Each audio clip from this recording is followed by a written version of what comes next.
पिछले वीडियो में मैंने सिलेंडर से संबंधित बातें की थी। आज हम कौन से संबंधित बात करेंगे। कौन को हिंदी में शंकु कहते हैं।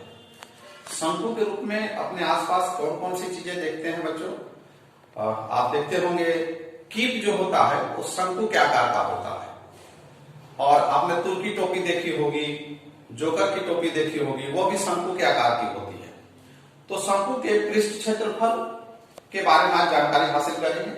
तो उसको जानने के लिए हमें जो कुछ बेसिक चीजें जाननी है वो चीज पहले ध्यान रखना होगा। सबसे पहले वृत्त, जो कि कल भी चर्चा की थी। वृत्त का क्षेत्रफल कितना होता है? वृत्त का क्षेत्रफल कितना होता है? पाई आर स्क्वायर। ये आपको ध्यान रखना होगा। वृत्त की परिधि कितनी होती है? वृत्त की जो परिधि होती है वो 2 पाई आर होती है। ये भी आपको ध्यान में रखना होगा।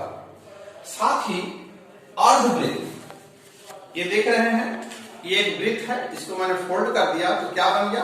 अर्धवृत्त। ये अर्धवृत्त की भी जानकारी आपको होनी चाहिए कि अर्धवृत्त क्या होता है। यानी वृत्त को अगर हम फोल्ड कर देते हैं बराबर भाग में व्यास के तहत तो यह अर्धवृत्त बन जाता है। और साथ ही वृत्त में दो त्रिज्याओं के बीच के जो भाग होते हैं उसको क्या कहते हैं? त्रिज्याखंड या सेक्टर कहते हैं।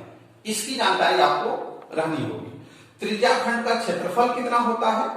त्रिज्याखंड का क्षेत्रफल अगर हमको सेक्टर एंगल नहीं मालूम है तो हम इस त्रिज्याखंड के दो त्रिज्याओं के बीच का जो आर्क है, ये जो आर्क है, ये भाग आर्क कहते हैं। इस आर्क की जानकारी होनी होगी।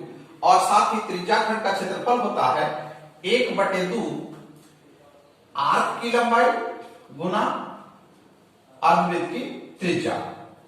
तो ये जानकारी अगर होगी तो हम शंकु की जानकारी हासिल कर सकेंगे। अब इस अर्धवृत्त से हम एक शंकु का निर्माण करते हैं। कैसे निर्माण करेंगे? देखिए, अर्धवृत्त को केंद्र से होते हुए त्रिज्या के तहत अगर हमने मोड़ दिया, ये जो आकार बना वो क्या आकार बना? शंकु बन गया। अब आप देख रहे हैं तुल की टोपी जैसी लग रही है देखने में, या जोकर की टोपी। एक शंकु मैंने बना करके रखा हुआ है। इसे देखिए, ये शंकु बन गया। ठीक है, तो अब इस शंकु में क्या देख रहे हैं? जो अर्धवृत्त की त्रिज्या थी, ये अर्धवृत्त की जो त्रिज्या थी वो शंकु की क्या बन गई?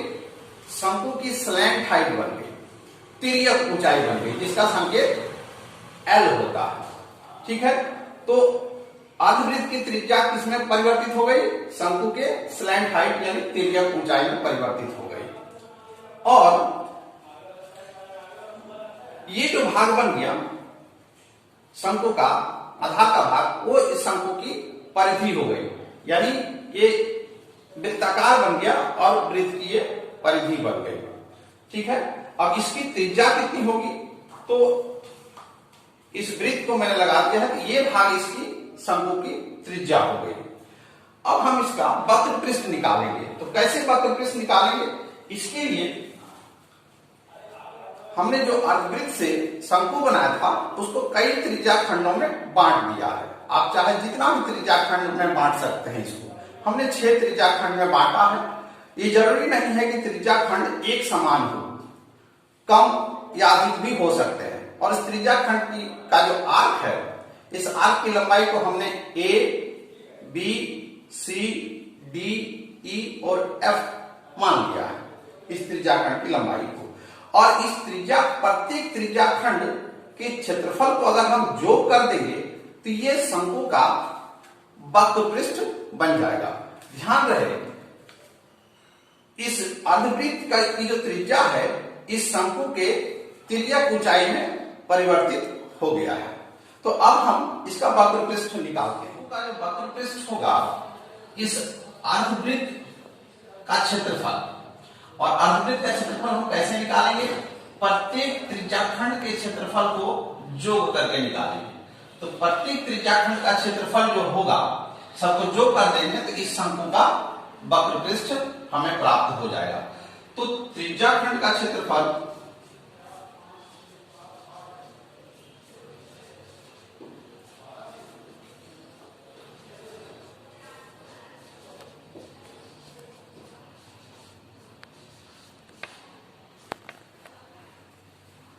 त्रिज्या खंड का क्षेत्रफल कितना होगा, प्रत्येक का अगर निकालेंगे तो 1/2 गुना a into L plus 1/2 Guna b into L plus 1/2 Guna c into L plus 1/2 Guna d into L plus 1/2 Guna e into L plus 1/2 Guna f into L, जहां a b c d e और f जो है arc की लंबाई है और l जो है इस अर्धवृत्त की त्रिज्या है जो इस शंकु का तिर्यक ऊंचाई हो गया है। तो अगर हम 1/2 इंटू एल कॉमन ले लेते हैं तो क्या बचता है, a plus b plus c plus d plus e plus f। अब अगर ध्यान देंगे तो ये जो a plus b plus c plus d plus e plus f इस शंकु में क्या बन गया है, इसकी आधार के वृत्त की परिधि बन गई है। इस शंकु में आधार के वृत्त की परिधि बन गई है। तो वृत्त की परिधि कितनी होती है, 2 पाई आर, यानी 1/2 into L into 2 pi r. अगर 2 को हम कैंसिल कर देते हैं तो क्या बचता है, पाई आर एल। तो इस तरह से ये शंकु की वक्र पृष्ठ हमें प्राप्त हो गई, यानी त्रिज्या खंडों का क्षेत्रफल अगर हम निकाल देते हैं तो शंकु का हमें वक्र पृष्ठ प्राप्त हो जाता है, यानी शंकु का